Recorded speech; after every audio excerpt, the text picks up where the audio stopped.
যত দূর চোখ যায় পানি আর পানি, একেবারে সমুদ্রের মতো। হয়তো সমুদ্রে যে বিশাল পরিমাণ ঢেউ থাকে ওই ঢেউ মানে ওই ধরনের ঢেউ নাই, কিন্তু পানি থই থই করতেছে। এখানে সকালের দিকে আর দুপুরের দিকে প্রচুর মানুষ হচ্ছে মাছ ধরছে। সকালের দিকে প্রচুর মাছ পাওয়া যায়, তো সকালের দিকে তো মাছ পাওয়া যায়, এই কারণে সকালের দিকে দল বেঁধে মানুষ মাছ ধরতে এখানে আসছিল। এখনো মাছ ধরে কেউ কেউ, কিন্তু সকালের দিকে ভিড়টা একটু বেশি থাকে যারা মাছ ধরতে আসে। মাছ পাওয়া যায় সকালের দিকে, এখন ওইরকম কাউকে দেখা যাচ্ছে না। দুই একজন হয়তো মাছ ধরে, এই আমার সামনে দুই একজন মাছ ধরতেছে। যেটা বলতেছিলাম, এই রাস্তাটা হচ্ছে সবশেষ অবলম্বন। ধারণা করা হচ্ছিল যে এই রাস্তাটা হয়তো সবার পরে ডুববে, ঠিকই সবার পরেই ডুবছে, কিন্তু ডুবছে। এখনো পর্যন্ত পানি কমার কোনো মানে লক্ষণ নাই,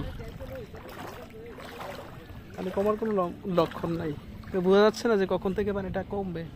মানে যদি ইমিডিয়েটলি না কমে, পরিস্থিতি হয়তো আরও একটু জটিল আকার ধারণ করতে পারে। এমনিতে তো এই ব্রাহ্মণপাড়া উপজেলার প্রায় সবগুলো গ্রাম হচ্ছে পানির নিচে। আমাদের এলাকায় সেই তুলনায় একটু কম এফেক্টেড হয়েছে আমার ধারণা আর কি।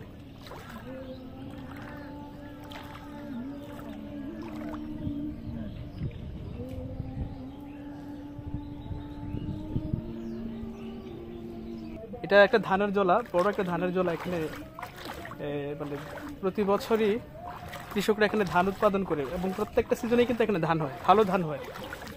এই গুরুত্বপূর্ণ এই জলাটা হচ্ছে পানিতে ডুবে একেবারে একাকার অবস্থা হয়ে গেছে। এখানে প্রচুর ধান ছিল, কাঁচা ধান ছিল, আধা পাকা ধান ছিল, পাকা ধান ছিল। কৃষকরা সবগুলোই কেটে ফেলতে বাধ্য হয়েছে। একদিনের নোটিশে সবগুলো কেটে ফেলছে এবং তার মধ্যে পানি চলে আসছে, পানির মধ্যেও পড়ে কাটছে। কেটে কেটে যতটুকু পারছে সংগ্রহ করছে, আর অনেক ধান পানির নিচে চলে গেছে। কিছু করার নাই, মানে সময় তো ছিল না ওইভাবে, যেহেতু সবাই বুঝতে পারে না যে বুড়িচুঙের পানি এখানে চলে আসবে, সেটা বুঝতে পারে না। এখানে হচ্ছে এ কারণে অনেক ধান হচ্ছে এখানে পচে গেছে।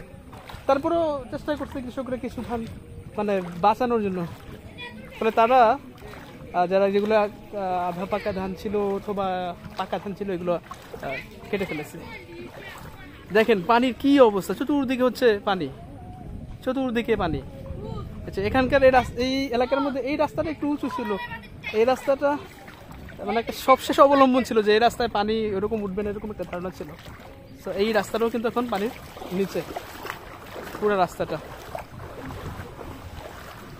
এলাকার অন্যতম একটা সুন্দর রাস্তা ছিল এটা। হ্যাঁ, এই পায়ের মধ্যে মাছ লাগলো নাকি? ও আচ্ছা, পায়ের মধ্যে একটা মাছ লাগছিল।